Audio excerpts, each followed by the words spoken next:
ওরে গুড় পাঠালে বাদাম পাঠালে ছোলা পাঠালে ভাই তোদের দাদু 1 বছর বাড়ি এসে গেছে, তোদের চিন্তা নাই।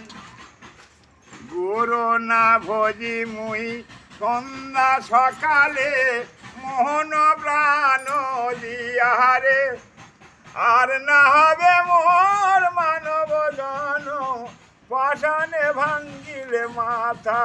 পাখি মোর পলকে উড়িবে ছাড়িয়া সকল মায়া রে, প্রাণের বান্ধব রে দাও দেখা দয়া করে।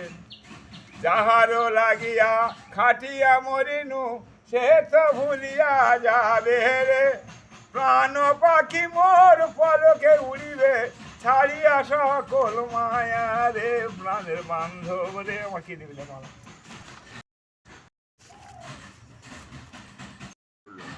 তখন সারাদিন খাই তো, একদিনও পান্তা খাওয়া তো হাল চড়তে ব্যাপার। এখন সেসব পান্তা দেখবি জল এখন পান্তা, তখনকার ধানে তো বীজ দেওয়া হচ্ছে, এখন বীজ দূর হয়েছে।